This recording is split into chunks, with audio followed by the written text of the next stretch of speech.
Xenoblade Chronicles X Definitive Edition reviews have been revealed and things are absolutely incredible. We covered it in a review roundup, an 88 overall. If you haven't seen it, that is 4 points better than the original Wii U game 10 years ago. So it's definitely good to see that. But I do think that this would be absolutely crazy for Xenoblade Chronicles X Definitive Edition, a game that's coming out very soon here, but in about 2 weeks. What do we have? The Nintendo Switch 2 presentation, and there is a lot of buzz, conversation, thoughts, theories about what Nintendo could do for Nintendo Switch 1 games on the Nintendo Switch 2. Now, for me, I love the Nintendo Switch 1. Obviously, many of you guys also love the platform. There's been so many bangers, so many incredible games that have came out on the system. But if there was one weakness that we all know when it comes down to it, is that there's been some performance issues with a variety of incredible games.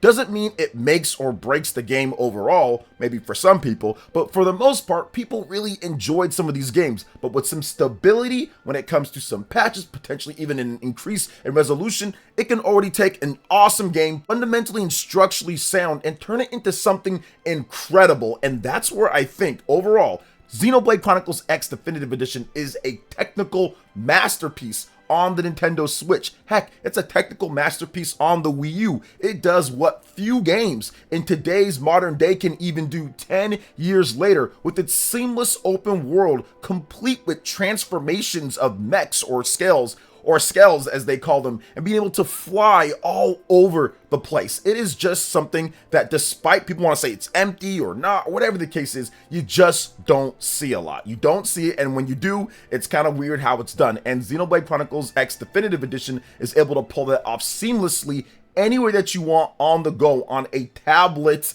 graphics chip overall with a Tegra X1, which is just, once again, very impressive. But I do think that maybe if they were able to get this game on the Nintendo Switch 2 and have a slew of Switch 1 games that have enhancements for the Nintendo Switch 2, and maybe they make a line of it or call it something, that would be crazy, and that would be a huge selling point, not only for Xenoblade Chronicles X Definitive Edition, but for the Nintendo Switch 1 games, even in the Nintendo Switch 2 era overall. Nintendo could probably sell millions more of copies of various different games that are in 30 frames, bumping them up to 60, or getting better performance, more stable, whatever the case is. And with a game like Xenoblade Chronicles X Definitive Edition, a game that is one of the best looking games overall, one of the most impressive from a technical perspective, even taking that and making it better would absolutely be a good thing, especially for the long-term sales of the game. And I do think that there is a benefit overall of the game being a standalone for the most part and not 100% connected to the trilogy when it comes to the story, like Xenoblade Chronicles 1, Xenoblade 2, Xenoblade 3, and all the DLCs, is the fact that people can just pick it up if they want to pick it up. Now, I would still say that Xenoblade Chronicles 1 Definitive Edition is the place to start with if you want to get into the Xenoblade series, because the story is such a central focus and part. But I do feel that if you're going to forego that, Xenoblade Chronicles X is something you can pick up and have fun, and I think that it would be a really cool game to have enhanced on the Nintendo Switch 2. So I'm hoping that there's something there, and like I said, if they did that, that would be crazy, but it would be awesome. There's a number of games that I went over before, but absolutely this would be one of the games that would be awesome to see enhanced on the Nintendo Switch 2, because despite the game being very technically impressive overall on the Nintendo Switch 1, there are some frame rate dips here and there. There's been some performance situations that people have talked about in certain reviews when the game is docked. I guess portable mode, maybe it's a little bit better, but yeah, there are some situations there. We don't know if there's going to be like a day one patch or anything like that, but for the most part, the game runs really good. It runs solid, but there are some times when it does dip a little bit here and there. So getting that at 60 frames per second on the Nintendo Switch 2, or even just stabilizing that baby and getting it in a DLSS enhanced type of resolution,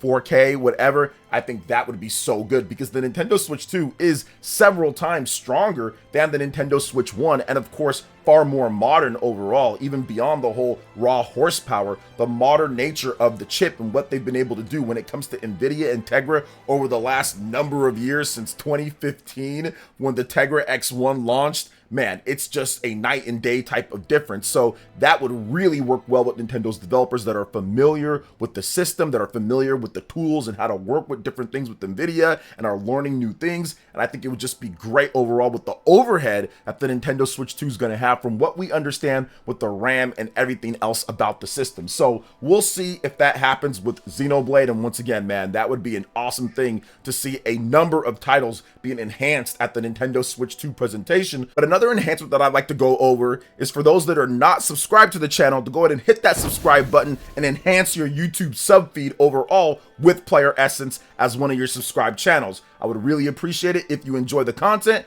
Also, hit that like button and click that notification bell to get my vids as soon as they drop. Now let's go ahead and jump into the next topic here, and that's going to be what Mr. Masahiro Sakurai had to say about Japanese game developers and focusing on what is important with their games. So shout outs to VGChartz with this one, but this was all over the internet. So Super Smash Bros. Creator Masahiro Sakurai, in an interview with NTAX, which was recently translated by Automation, stated that Japanese developers should focus on making games for the Japanese market. Quote, "It's not really my own idea, but as an industry trend, I think Japanese people should keep pursuing the things that Japanese people like," said Sakurai when asked what he thinks about the domestic video game industry should do in order to keep growing. He added that Japanese games that found success in the US started a trend of making Americanized works, and there was a culture of following the de facto standards. He feels people overseas who love Japanese games aren't looking for them to be Americanized, but rather I think that they seek the uniqueness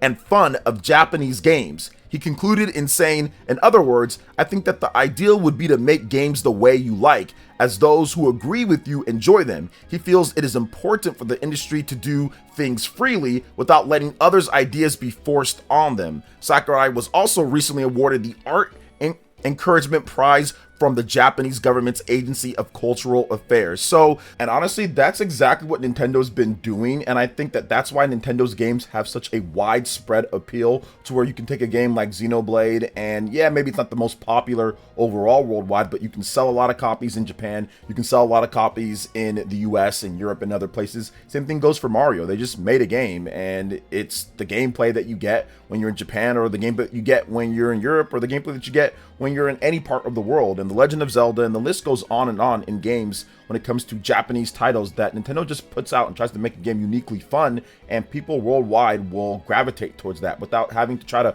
force in certain things. So from the Nintendo aspect, I 100% agree and see exactly where he's coming from. But what about other companies that necessarily don't have the type of success that Nintendo has? There are a lot of conversation and talk back and forth, but the general overall thing that I've heard people say is like, yeah, Sakurai's right here, man. Like, you should really create a game that you feel domestically, if you're a Japanese developer, domestically create a game that you feel would be great for the Japanese market. And people overall, if they find the game fun, they'll find the game fun. I don't really think that there's just this massive divide overall, despite there being a big difference in the sales charts when it comes to what the top game sales are in the US or Europe compared to Japan. Obviously, US and Europe, you see a lot of COD, and you see a lot of Madden or NBA 2K or Grand Theft Auto, a few Nintendo titles here, a few Sony titles here, but it's very different from the Japanese side of things, where it's like all Nintendo Switch games, obviously all of the Japanese titles. You don't see a lot of Western games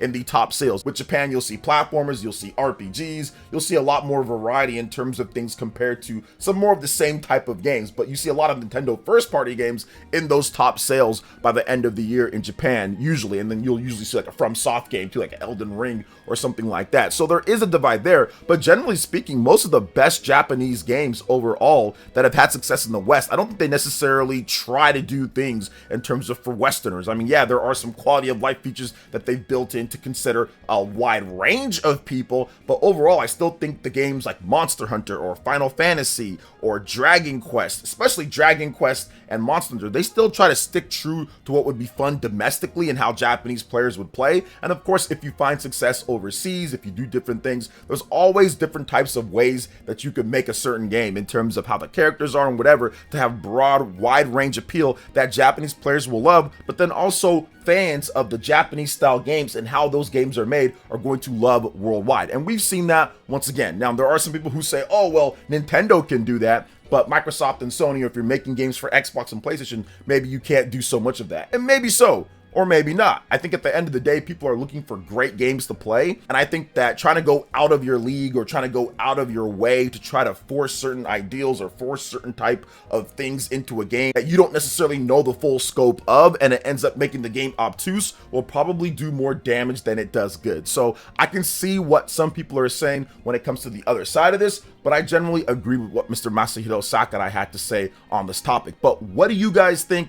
Let me know in the comment section. And now we're going to get to the next topic here, and that is Atelier Yumia. This is a game that I've been playing myself, and it looks like there's going to be some fixes for some things that they've already gotten for the feedback of the demos. So here's what they had to say. This came out recently on March 19th, so very recent in terms of when I'm recording the video and uploading it, what they had to say. So they started off by saying, "Thank you for playing Atelier Yumia, the Alchemist of Memories and the Envisioned Land demo. We have investigated the feedback we have received regarding the demo version and plan to address these as follows for the upcoming full game release. We are committed to making improvements to ensure a more enjoyable experience for everyone. Number 1, camera behavior. We plan to add options that allow players to choose a comfortable play environment regarding camera work and effects. We will review settings to enable skipping certain effects/scenes, focusing on camera behavior at the end of battles. An update addressing the matter is scheduled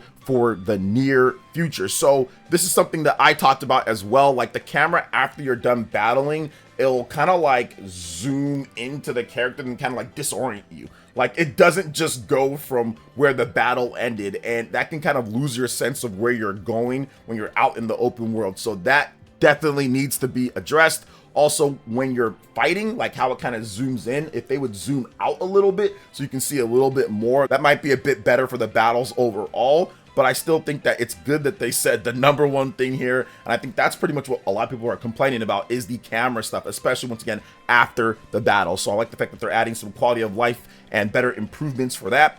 Number 2, usability improvements. We plan to display instructions for some of the less obvious operations and adjust the feel of character controls. This will be addressed through a series of phased updates. So the camera behavior, that's going to be very soon, probably right there at launch or right before it. The usability improvements, I can see them kind of getting more feedback and getting that in throughout the time in terms of certain stuff. I mean, there are certain puzzles and things that might be a little bit weird in terms of what you're supposed to do in order to solve a puzzle or to do a certain thing. I haven't really experienced any issues yet in my playthrough, but there might be some other things that I haven't ran into as I'm about maybe 10-15 hours into the game so far.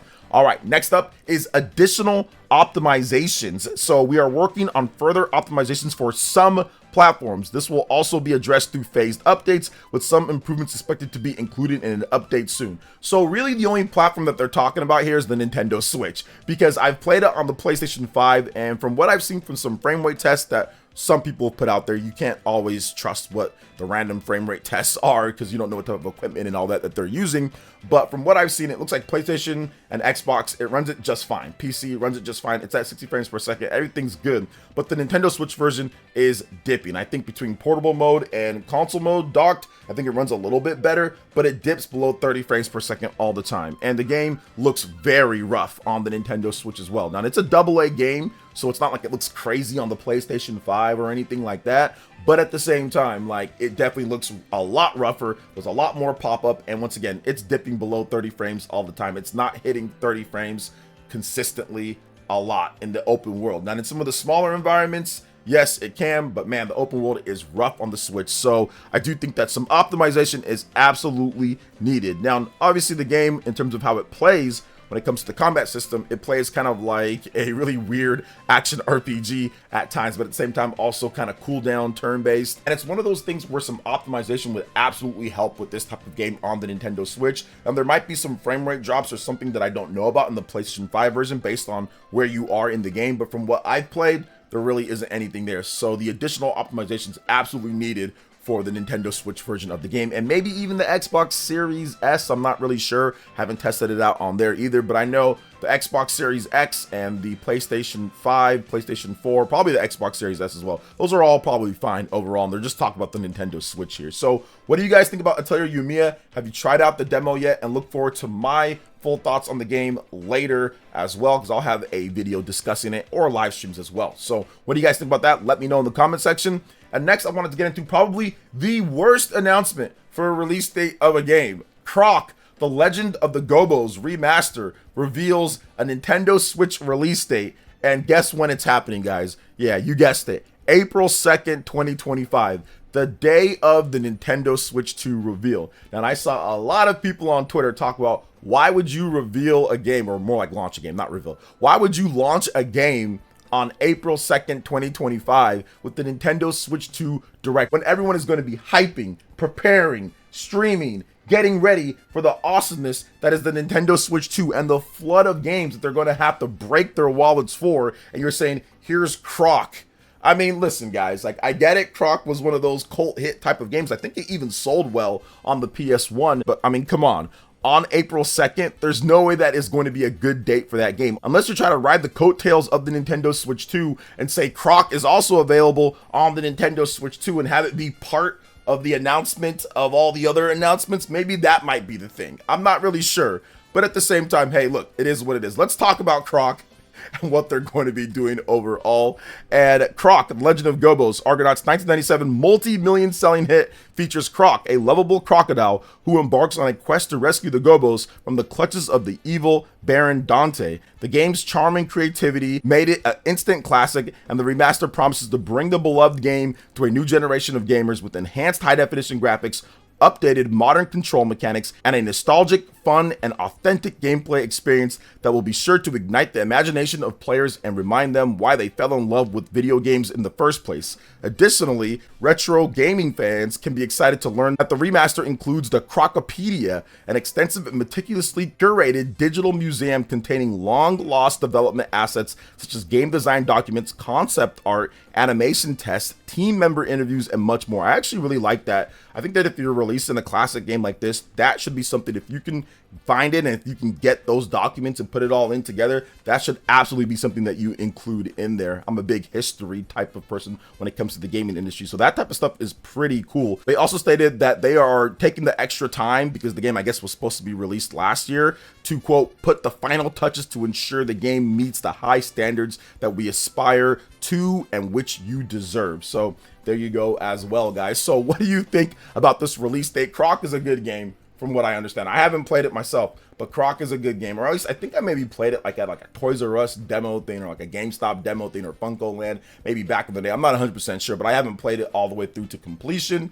And yeah, what do you guys think about that? Launching it on the same day that the Nintendo Switch 2 has its big presentation, you guys think it's going to work for them or not? Let me know in the comment section. But that's going to wrap it up for this video. I want to say thank you so much for watching. I do appreciate it. Please make sure you hit that like button, subscribe if you're someone new, click that notification bell, and check out my other Nintendo Switch 2 RPG videos and more right here on screen. Thanks for watching, and we'll catch you guys for the next one. Peace.